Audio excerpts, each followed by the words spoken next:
Capítulo 2. O processo de entrar na sala de jantar fora um pesadelo para ele. Entre paradas e tropeços, solavancos e solavancos, a locomoção por vezes parecerá impossível. Mas finalmente conseguirá, e estava sentado ao lado dela. A variedade de facas e garfos o assustava.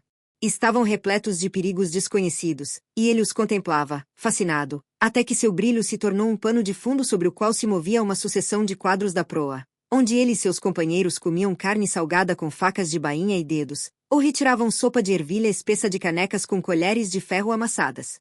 O fedor de carne estragada invadia suas narinas, enquanto em seus ouvidos, ao som de rangidos de madeira e gemidos de anteparas, ecoavam os ruídos altos da boca dos comensais.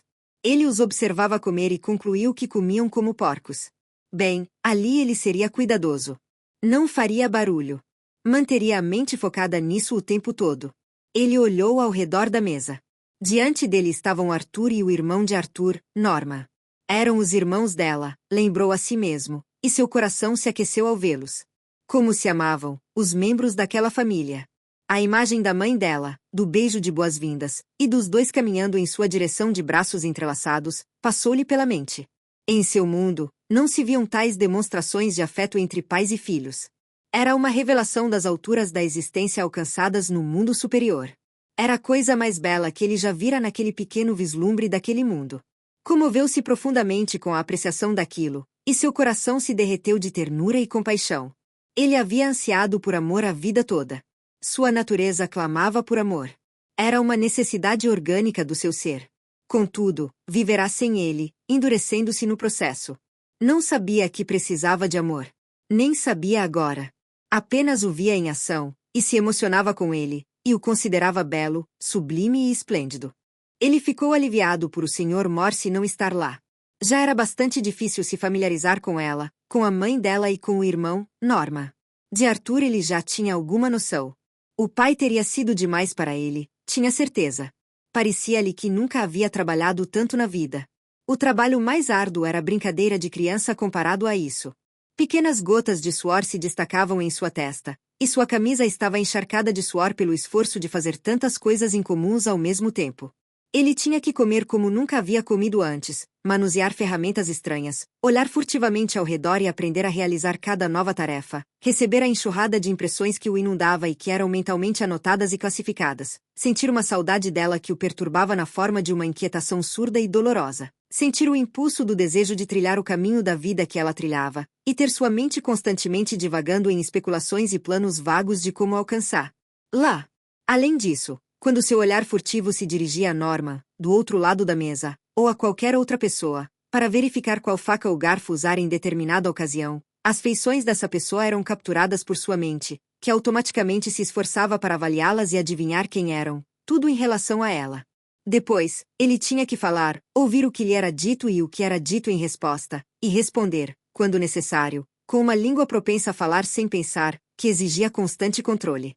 E para aumentar a confusão, havia o criado, uma ameaça incessante, que aparecia silenciosamente ao seu lado, uma esfinge sinistra que propunha enigmas e charadas exigindo soluções imediatas. Ele se sentiu oprimido durante toda a refeição pelo pensamento das tigelas para lavar os dedos. Irrelevantemente, insistentemente, inúmeras vezes, ele se perguntou quando elas chegariam e como seriam. Ele ouvirá falar de tais coisas e agora, mais cedo ou mais tarde, em algum momento nos próximos minutos, as veria, sentaria à mesa com seres exaltados que as utilizavam, sim, e ele mesmo as utilizaria. E o mais importante de tudo, lá no fundo, mas sempre à flor da pele, estava o problema de como deveria se comportar diante dessas pessoas. Qual deveria ser sua atitude?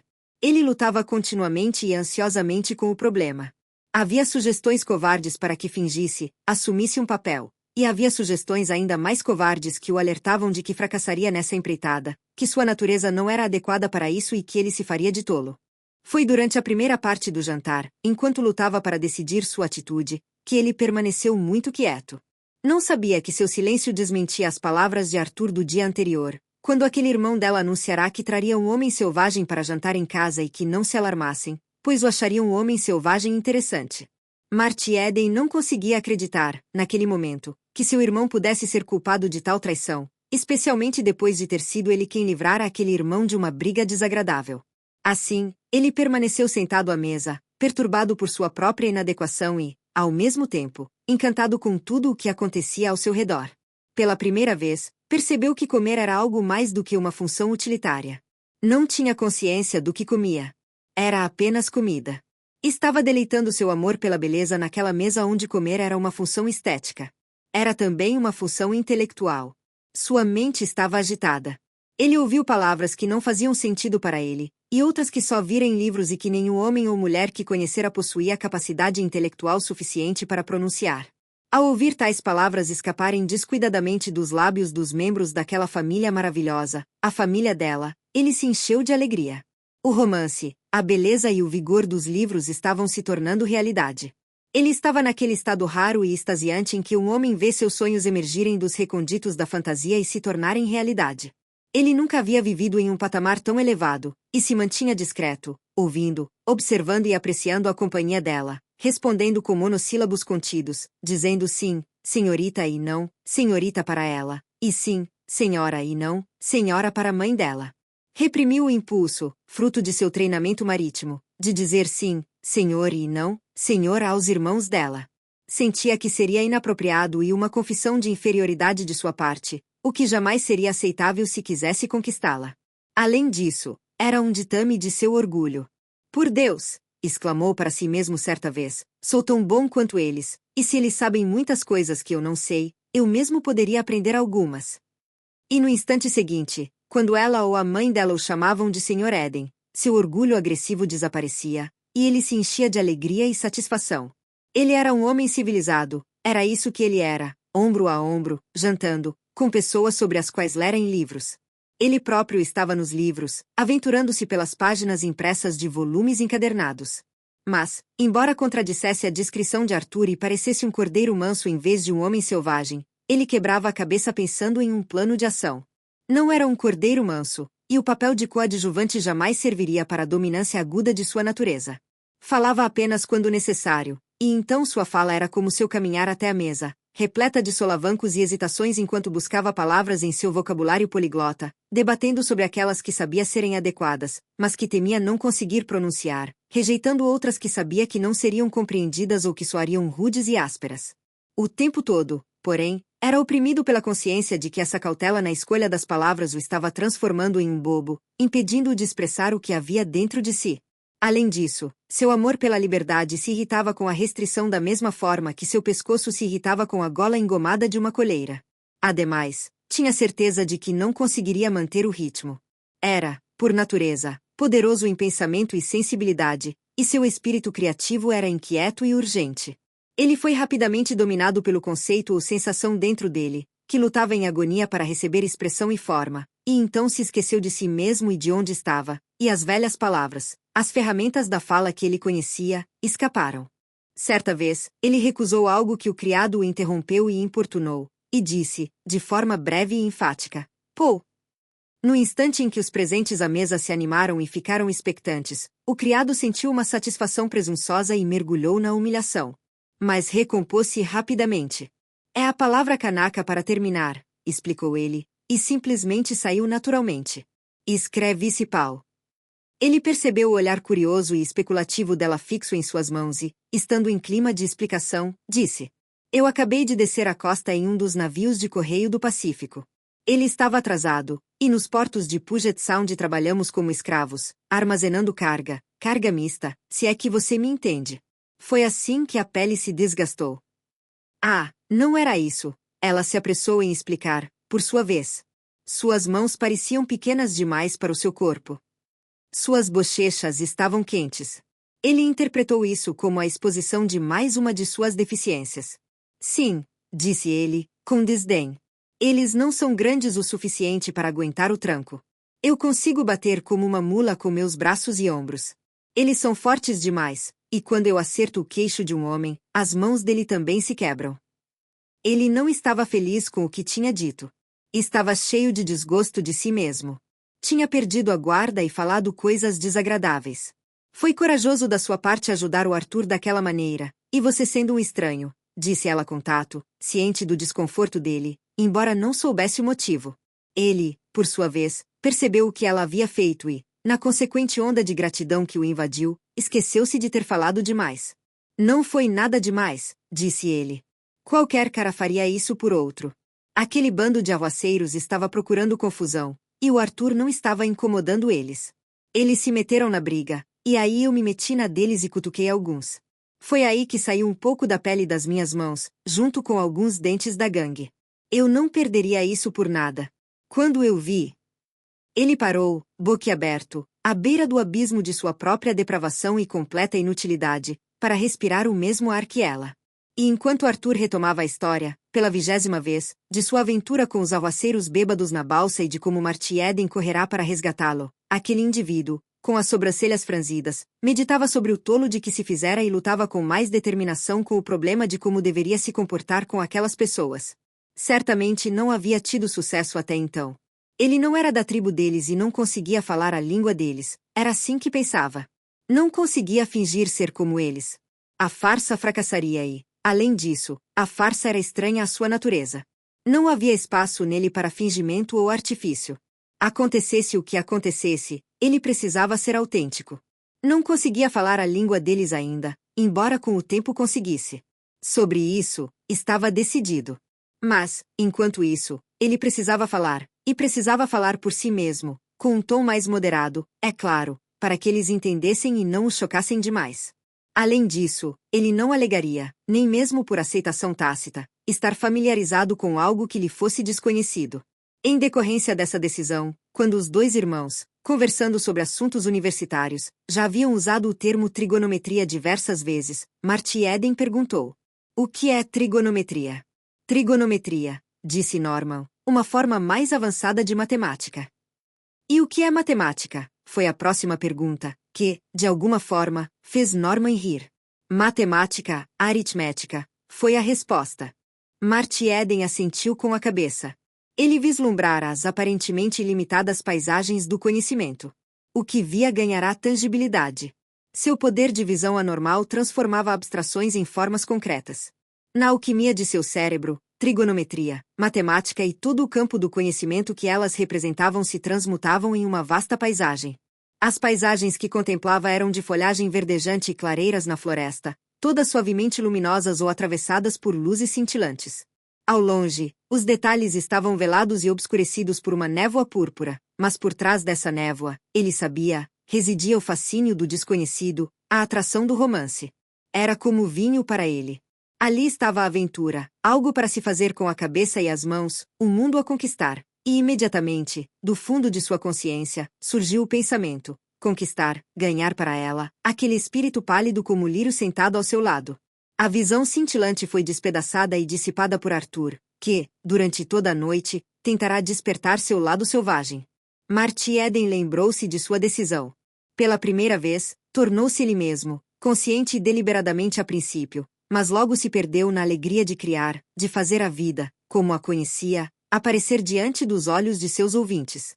Ele fora membro da tripulação da escuna contrabandista Alcyon quando esta foi capturada por um navio da alfândega. Ele via com olhos arregalados e podia dizer o que via. Trouxe o mar pulsante diante deles, e os homens e os navios sobre o mar. Comunicou seu poder de visão, até que eles vissem com seus olhos o que ele vira. Selecionou, com o toque de um artista, a vasta massa de detalhes, desenhando imagens da vida que brilhavam e ardiam com luz e cor, injetando movimento para que seus ouvintes fossem levados junto com ele pela torrente de eloquência rude, entusiasmo e poder. Por vezes, ele o chocava com a vivacidade da narrativa e sua linguagem, mas a beleza sempre seguia de perto a violência, e a tragédia era atenuada pelo humor, pelas interpretações das estranhas reviravoltas e peculiaridades da mente dos marinheiros. Enquanto ele falava, a moça o olhava com olhos assustados. O calor dele a aquecia. Ela se perguntou se havia sentido frio todos os dias da sua vida. Queria se inclinar para aquele homem ardente e vibrante, como um vulcão expelindo força, robustez e saúde. Sentia que precisava se inclinar para ele e resistia com esforço. Mas também havia o impulso contrário de se afastar. Ela se sentia repelida por aquelas mãos laceradas, sujas pelo trabalho, de modo que a própria sujeira da vida estava impregnada na carne, pelo atrito vermelho da gola e pelos músculos salientes. A aspereza dele a assustava. Cada aspereza na fala era um insulto aos seus ouvidos, cada fase difícil da vida dele, um insulto à sua alma. E, repetidamente, a atração por ele a atingia, Até que ela pensou que ele devia ser mau para ter tanto poder sobre ela. Tudo o que estava firmemente estabelecido em sua mente estava em crise. O romance e a aventura dele estavam abalando as convenções. Diante de seus perigos fáceis e riso fácil, a vida não era mais uma questão de esforço e contenção sérios, mas um brinquedo, para ser brincado e virado de cabeça para baixo, vivido e apreciado descuidadamente, e descartado sem o mesmo cuidado. Portanto, brinque, foi o grito que ecoou em seu interior. Incline-se para ele, se quiser, e coloque suas 2 mãos em seu pescoço. Ela queria gritar diante da imprudência do pensamento, e em vão avaliou sua própria pureza e educação, comparando tudo o que ela era com tudo o que ele não era. Olhou ao redor e viu os outros o observando com atenção absorta, e teria se desesperado se não tivesse visto horror nos olhos de sua mãe, horror fascinado, é verdade, mas não menos horror. Aquele homem das trevas exteriores era mau. Sua mãe viu isso, e sua mãe estava certa. Ela confiaria no julgamento de sua mãe nisso, como sempre confiara em todas as coisas. O fogo que o consumia já não era tão intenso, e o medo que inspirava já não era tão pungente. Mais tarde, ao piano, ela tocou para ele, agressivamente, com a vaga intenção de enfatizar a intransponibilidade do abismo que o separava. Sua música era um porrete que ela brandia brutalmente contra sua cabeça, e embora o atordoasse e o esmagasse, também o incitava. Ele a contemplava com reverência.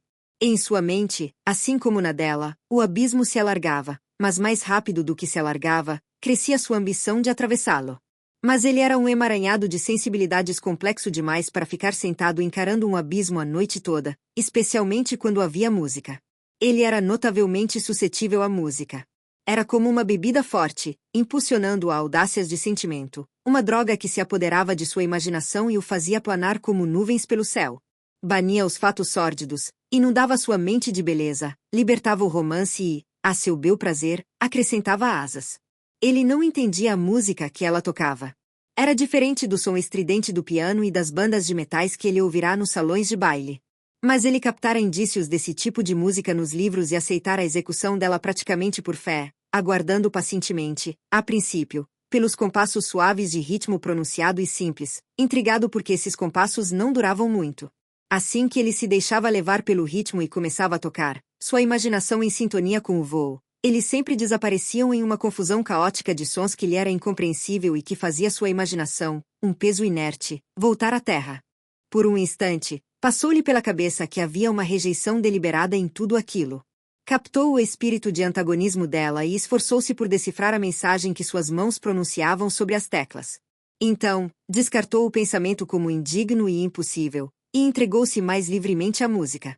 O antigo estado de deleite começou a ser induzido.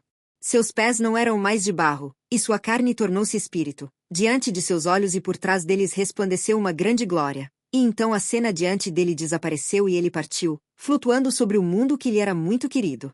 O conhecido e o desconhecido se misturavam no espetáculo onírico que povoava sua visão. Adentrou portos estranhos de terras banhadas pelo sol e percorreu mercados entre povos bárbaros que nenhum homem jamais vira. O aroma das ilhas das especiarias invadia suas narinas, como sentirá nas noites quentes e ofegantes no mar, ou quando enfrentava os ventos alísios do sudeste em longos dias tropicais, afundando ilhotas de coral cobertas de palmeiras no mar turquesa atrás e erguendo ilhotas de coral cobertas de palmeiras à frente. Rápidas como um pensamento, as imagens surgiam e desapareciam. Num instante, ele estava montado num cavalo selvagem, cruzando a paisagem de cores de conto de fadas do deserto pintado. No instante seguinte, contemplava o Vale da Morte, um sepulcro branco, sob um calor cintilante, ou remava no oceano gélido onde grandes ilhas de gelo se erguiam e brilhavam ao sol. Deitou-se numa praia de coral onde os coqueiros cresciam até a beira das ondas suaves. A carcaça de um antigo naufrágio ardia em chamas azuis, à luz das quais dançavam hula ao som dos cantos de amor bárbaros dos cantores, que entoavam cânticos acompanhados por ukuleles e tambores retumbantes. Era uma noite tropical sensual. Ao fundo, a cratera de um vulcão se destacava contra as estrelas. Acima, uma pálida lua crescente pairava no céu, e o Cruzeiro do Sul brilhava baixo no horizonte. Ele era uma harpa, toda a vida que conhecera e que constituía sua consciência eram as cordas, e a torrente de música era um vento que soprava contra essas cordas, fazendo-as vibrar com memórias e sonhos. Ele não apenas sentia. A sensação se investia em forma, cor e brilho, e o que sua imaginação ousava, ela objetificava de alguma forma sublimada e mágica. Passado, presente e futuro se misturavam, E ele continuava oscilando pelo vasto e acolhedor mundo, através de grandes aventuras e feitos nobres até ela, sim, e com ela, conquistando-a, seu braço em volta dela, e levando-a em fuga pelo império de sua mente. E ela, lançando-lhe um olhar por cima do ombro, viu algo de tudo isso em seu rosto. Era um rosto transfigurado, com grandes olhos brilhantes que fitavam além do véu do som e viam por trás dele o salto e o pulsar da vida e os fantasmas gigantescos do espírito. Ela se assustou. O bruto e desajeitado rapaz havia desaparecido. As roupas mal ajustadas, as mãos calejadas e o rosto queimado de sol permaneceram, mas estes pareciam as grades de uma prisão através das quais ela via uma grande alma olhando para fora, inarticulada e muda por causa daqueles lábios fracos que não lhe davam voz. Ela viu isso apenas por um breve instante, depois viu o bruto retornar, e riu do capricho de sua imaginação. Mas a impressão daquele vislumbre fugaz persistiu, e quando chegou a hora de ele bater em retirada e ir embora, ela lhe emprestou o volume de Swinburne e outro de Browning. Ela estava estudando Browning em uma de suas aulas de inglês. Ele parecia tão menino, enquanto corava e gaguejava agradecimentos, que uma onda de piedade, maternal em sua essência, a invadiu. Ela não se lembrava do grosseirão, nem da alma aprisionada, nem do homem que a encarara com toda a sua masculinidade, encantando-a e assustando-a. Ela via diante de si apenas um menino, que apertava sua mão com uma mão tão calejada que parecia um ralador de noz moscada e arranhava sua pele, e que dizia, aos socos: "A melhor época da minha vida. Sabe, eu não estou acostumado com as coisas." Ele olhou em volta, impotente. "Com pessoas e casas assim. É tudo novo para mim, e eu gosto." "Espero que você ligue de novo", disse ela, enquanto ele dava boa noite aos irmãos dela. Ele puxou o boné, cambaleou desesperadamente pela porta e sumiu. "Então, o que você acha dele?" perguntou Arthur. "Ele é muito interessante, um sopro de ozônio." Ela respondeu. "Quantos anos ele tem?" 20 anos, quase 21. Perguntei a ele esta tarde. Não achei que ele fosse tão jovem. "E eu sou 3 anos mais velha", pensou ela enquanto dava um beijo de boa noite nos irmãos.